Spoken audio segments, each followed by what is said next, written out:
Jadi surat ini kami peroleh dari buku yang berjudul Relasi Kerajaan Aceh Darussalam dan Kerajaan Bukit Semani. Suratnya ada di halaman 115 dalam bahasa Arab, dikirim oleh Sultan Alauddin Al-Qahar pada tahun 1566 kepada Sultan Sulaiman Al-Qanuni. Kemudian juga ada translate dalam bahasa Turki dan juga kemudian ditranslate ke dalam bahasa Indonesia oleh penulis buku ini. Jadi kalau selama ini kita mempelajari mendengar sejarah hubungan Aceh Turki di bukti-bukti yang ada di Aceh, tapi buku ini menggali buktinya di Turki sendiri. Ini ditemukan di perpustakaan, di sejumlah perpustakaan di Turki seperti di Topkapi dan sebagainya. Saya akan ringkas suratnya, tapi ketika saya baca dalam kesendirian, kadang-kadang saya menangis. Ternyata Kerajaan Aceh Darussalam dulu adalah pemimpin di kawasan Asia Tenggara. Jadi dalam surat ini kita akan mendengar bahwa ternyata kerajaan-kerajaan di seputaran Asia Tenggara dulu pernah minta bantu ke Aceh Darussalam. Dari berbagai negara di kawasan Asia Tenggara datang sini minta bantuan sama Sultan Aceh, lalu karena kewalahan maka kemudian Sultan Aceh pun meminta bantuan kepada Sultan Sulaiman Al-Qanuni. Insyaallah nanti juga akan dibaca surat balasannya oleh saudara kita dari Turki. Beliau akan membaca surat balasan dari Sultan Sulim, anaknya Sultan Sulaiman Al-Qanuni. Bismillahirrahmanirrahim. Jalan yang paling benar untuk menghilangkan ketertinggalan dan keterpencilan, jalan yang tepat untuk mempersembahkan pengabdian dan kasih sayang yang tulus adalah melalui pengabdian yang berasal dari hati nurani yang suci, kemudian disaksikan oleh Allah, dan melalui persembahan doa-doa yang diangkat oleh malaikat ke langit ketujuh dan didedikasikan kepada yang paling adil, termasyhur dan mulia, penguasa terhormat Sultan Sulaiman Khan. Ialah matahari kerajaan, kepemimpinan dan penunjuk kebenaran yang membakar kafir dan musuh kerajaan dengan api kekuatannya. Dan dialah bulan kekhalifahan agama Allah yang maha memutuskan, yang menghapus kegelapan kekafiran dari wajah-wajah zaman kita. Bendera kebajikannya dan kasih karunia mengepak di antara raja-raja. Semua manusia telah memuji dan menyampaikan kesyukuran padanya. Dengan semua kebanggaan dan kemenangan, ia telah melampaui leluhurnya dan keturunan-keturunannya karena terus-menerus berjihad pada perang suci demi kemenangan agama Allah. Lidah-lidah manusia telah lelah menjelaskan semua keindahan dan kebaikannya, bagai pena yang habis tintanya karena terus-menerus menulis tentang kualitas kebaikan yang indah. Tahta raja-raja kecil terlalu sempit untuk menanggung keagungannya. Mata manusia dua generasi pun telah buta karena terus mencari yang mampu menyetarainya. Dialah pelindung dua tanah haram Mekah dan Madinah yang mendapatkan kebaikan dari dunia dan akhirat. Dialah penjaga rahasia Allah. Dialah penguasa yang tipe agung, Khalifah Allah, penerus Khalifah Rasyidin dalam kejujuran dan kebenaran. Ia bagai Abu Bakar, dalam keadilan dan memberikan kebahagiaan ia bagai Umar, dalam akhlak yang baik dan kesederhanaan ia bagai Utsman, dan dalam keberanian dan kedermawanan ia bagai Ali. Ialah mahkota raja-raja muslim dan semangat semua muslim.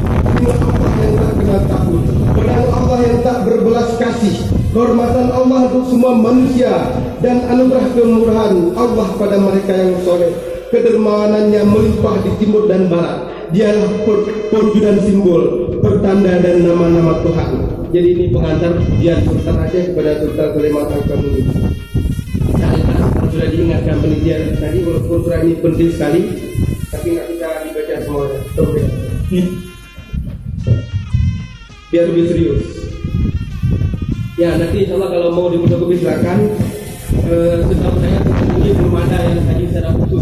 Padahal dari surat ini menjelaskan kehebatan bangsa Aceh di masa dahulu. Ya. Kedatangan utusan sebelumnya yang mulia, yang masyhur kami kirimkan kepada saya. Pelayan setiamu telah terkenal nyatanya di antara kafir-kafir di India, Samudra India, dan juga di antara raja-raja kecil yang beraliansi dengan mereka. Oleh karenanya, sekarang mereka telah sadar dan mempercepat persiapannya melawan kami. Demi tegaknya puja-puji kepada Allah dan Muhammad sallallahu alaihi wasallam, dan demi jiwa-jiwa leluhur kami, belas kasihlah kepada kami, pelayanmu yang lemah. Kasihanilah muslim dan pengelana di tanah ini, dan berikanlah kebaikan kepada kami dengan mengirimkan bantuan secepatnya. Jika tidak, maka kafir-kafir itu dan semua musuh agama akan segera bersatu dan menyerang kami sebelum bantuan yang mulia datang. Sebelumnya, pelayan kami Umar dan Husain telah datang menghadap yang mulia. Kabar kedatangan mereka telah sampai kepada seluruh penguasa Samudra Hindia yang bersekutu dengan kafir-kafir. Oleh karenanya, mereka mengirimkan utusan kepada Raja Portugis dan meminta bantuan dari kafir-kafir dan musuh agama pendosa terkutuk itu. Mereka berkata, Raja Aceh telah meminta bantuan dari Raja Rum, jadi kami juga meminta bantuan dari Raja Portugal. Maka kita lihat permintaan siapa yang akan dikabulkan, kita atau mereka. Bagi kami sangat beriman kepada Al-Quran yang suci, yang memberitakan bahwa Tuhan adalah penolong bagi mereka yang beriman kepadanya, dan tidak ada pertolongan bagi yang tidak beriman. Keimanan kami pada Allah yang Maha Pengasih dan kedermawanan yang mulia, pelindung dunia dan bayangan Tuhan di muka bumi ini teguh dan tidak akan goyah, dan tidak ada keraguan bahwa kedermawanan yang mulia yang selalu kami harapkan dan minta akan segera terwujud. Kami dengan rendah hati memberitahukan yang mulia bahwa di antara tanah ini dan tanah suci Mekah terdapat 24.000, maksudnya tanah ini tanah Aceh, terdapat 24.000 pulau-pulau yang seluruhnya dikenal dengan Diva atau Maldiva. Pada pangkal pulau-pulau ini terdapat 2 frau, sedangkan di ujung yang lain adalah tanah ke-8. Dari 24.000 pulau ini, 12.000 diantaranya dihuni oleh manusia, sedangkan 12.000 lainnya rusak dan tidak bisa dihuni. Penduduk pulau-pulau ini secara keseluruhan adalah umat Nabi Muhammad. Mereka salat dan berpuasa mengikuti mazhab Syafi'i. Mereka telah membangun masjid-masjid di seluruh pulau dan membaca panggilan salat dalam nama yang mulia, pelindung dunia dan bayangan Tuhan di muka bumi. Mereka adalah orang miskin, lemah, dan hidup dalam kesederhanaan yang tidak berbuat apapun kecuali beribadah semenjak pagi sampai malam hari, agar kerajaan yang mulia panjang umur dan makmur. Penghidupan mereka berasal dari memancing ikan, menenun kapas India, dan menggulung wol dari serat kelapa. Kemudian mereka menjual ke kapal-kapal yang singgah di kepulauan tersebut. Mereka lemah dan hina dina, tapi pulau itu memiliki batu-batu amber. Di samping itu raja mereka telah terus-menerus berperang melawan kafir dalam kurun waktu yang cukup lama, sehingga kafir-kafir itu tidak mampu mengganggu pulau-pulau itu.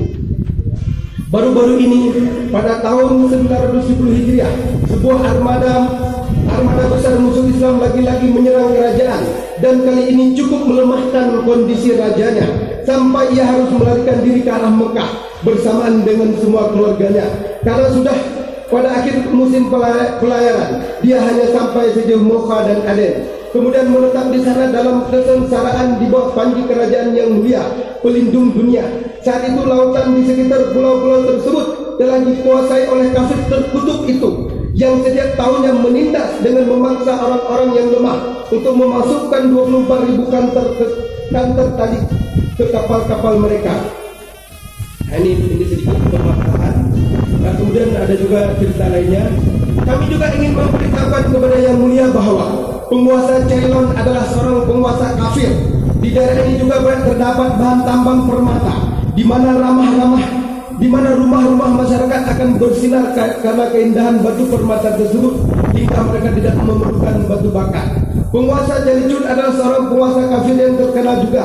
Dia dikenal dengan nama Samuri. Mayoritas penduduknya adalah Muslim, dan mereka telah membangun 24 masjid dan juga mengumandangkan azan dalam nama yang mulia. Ya, terakhir inti daripada surat.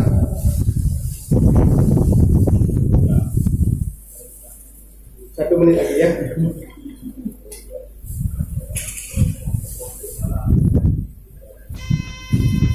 Nah, ini permintaan yang terkait dengan kedatangan Sultan di Bitai, Tengku Sidi Bitai.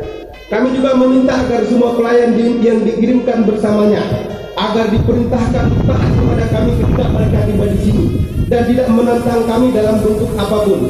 8 ahli artileri yang Baginda kirimkan sebelumnya telah tiba di sini dengan selamat dalam keadaan sehat. Mereka selalu berada di sisi saya. dan mereka lebih besar dan penting daripada gunung-gunung permata yang ada di sini. Kami juga meminta dari Baginda Yang Mulia beberapa pelatih kuda dan insinyur untuk membangun benteng-benteng dan kapal perang. Sekarang, demi menunjukkan penghormatan kami kepada Baginda yang agung dan termasyhur, maka kami telah mengirimkan pelayan kami bernama Hussein, yang juga dikenal dengan sebagai pemilik ilmu. Semoga cahaya matahari kekaisaran terus bersinar di atas ufuk kehormatan dan kebesaran, demi kebangkitan hukum yang penuh dengan keadilan dan tindakan yang berdasarkan kasih sayang. Semoga semua tenda-tenda pertahanan perang dan keberlangsungan kekuasaan Sultan selalu abadi. Ditulis pada pertengahan bulan kedua tahun 3 dan tahun 9